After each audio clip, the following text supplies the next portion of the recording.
শুভ নববর্ষ সকলকে, কারণ এটা শুভ নববর্ষেরই ব্লগ, ঠিক আছে। আমি এত অলস যে আমি এখন অবধি শেয়ার করতে পারলাম না। আমি সেদিনকে গেছিলাম দক্ষিণেশ্বর মাকে পুজো দিতে, আর এত বড় লাইন হবে মানে আমি লিটারালি বুঝতে পারিনি। আমি ফোন টোন রেখে এসেছিলাম বলে সেই শটটা নিতে পারিনি। প্রায় 2.5 ঘন্টা লাইন দিয়ে দিদিদের সাথে গিয়ে খুব মজা করে, খুব গরম ছিল কিন্তু অতটা কষ্ট হয়নি, কিন্তু পায়ে প্রচন্ড লেগেছিল।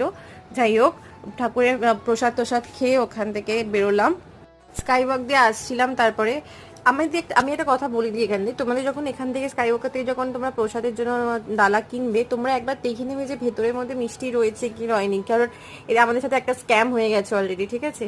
তো আমরা পুজো টুজো দিয়ে মেট্রো করে আবার বাড়ির উদ্দেশ্যে যাচ্ছি। তো আর কিছু করিনি সারাদিন, এরপরে আমরা বাড়িতে গিয়ে ঘুমিয়ে পড়েছি। তো এটাই লাস্ট, আর ওই দিনকে কিছু করা হয়নি।